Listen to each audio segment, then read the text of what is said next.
You cannot tell us that an innocent Kenyan arrested by the DCI officers, then 24 hours later, is dead in the police cell. We cannot have a country where the DCI officers are behaving like terrorists. We cannot have a country where the police officers are behaving like bandits. We cannot have such a country. We have the constitution. We have the rule of law. If you arrest someone because alimefanya makosa, you take him to court. Why did you arrest Albert Ojwang? Makosa yake ilikuwa gani? We want to know. Nani alitoa DCI officers from Nairobi to go and arrest Albert Ojwang in his rural area? We want to know. The complainant ni nani?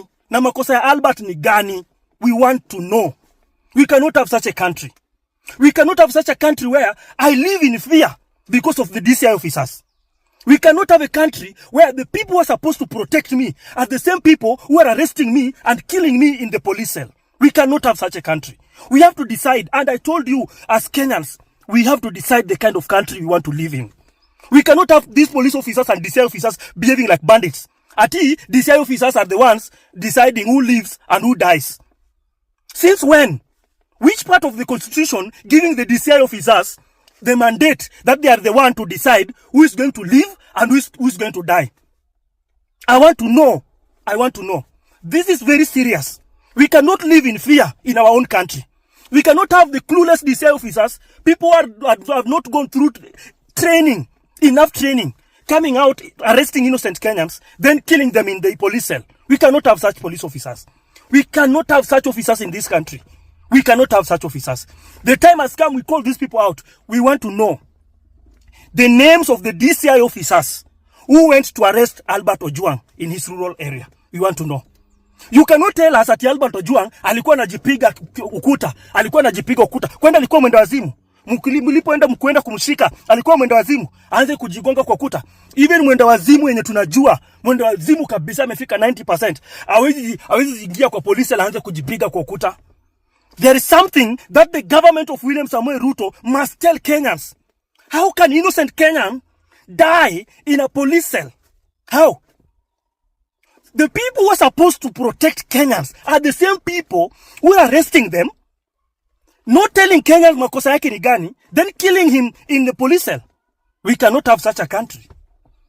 The time has come that we Kenyans must be hungry enough to demand for answers. We must be given answers.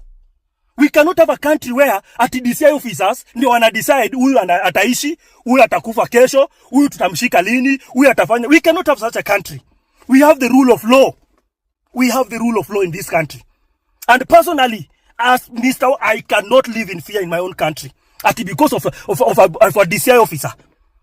Arresting you, 24 hours later you are dead. We want to know the kind of torture they were torturing this Ojwang guy from his rural home mpaka fika hapa Nairobi. What was they doing for him? What was they doing for him? We must have the names printed out that the police officers were 4, 5, they were 3, and these are their names. These are the people who arrested Ojwang in his rural area.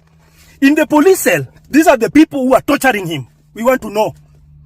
If you are not arrested, because maybe your name, where you come from, is the same where the president is coming from. So they will not arrest you.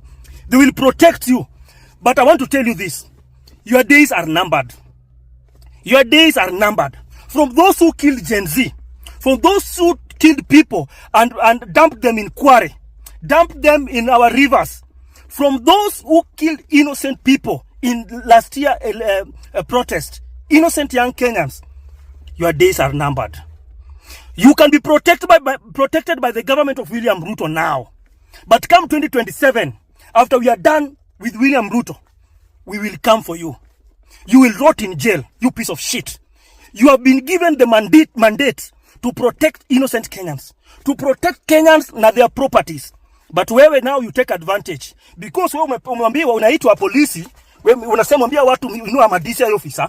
Now you can arrest anyone, you can kill them anytime you want, you can do whatever you want because wewe unaitwa DCI officer.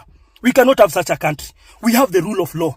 And I'm not afraid to call you out for killing innocent soul, innocent Kenyan, the person who was supposed to be protected at all costs. We want to know makosa ya Albert Ojwang ilikuwa gani. Kwa nini you killed Albert Ojwang? Who ordered you to go and arrest him? And who is the complainant? We want to know. We cannot live like this.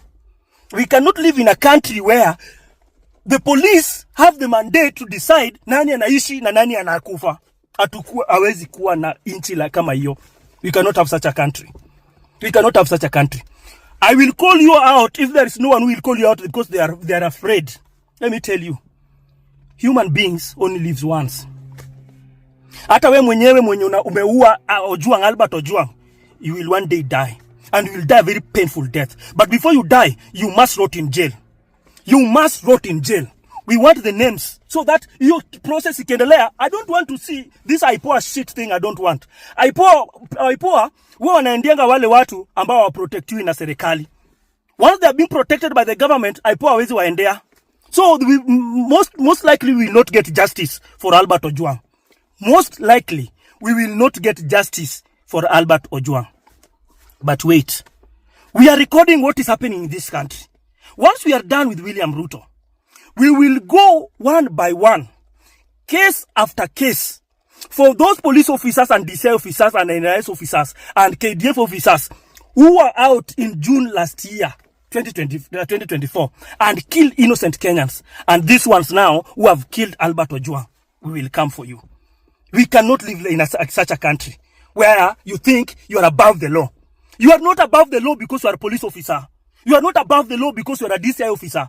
You are not above the law because you are a KDF officer. You are not above the law because you are the president. Mimi nilikuwa nafikiria Raila joining the government, hakuna Mkenya tauliwa kwa sababu of such nonsense. So, Kenya Kwanza government and ODM must tell us why they killed Albert Ojwang. They have to tell us.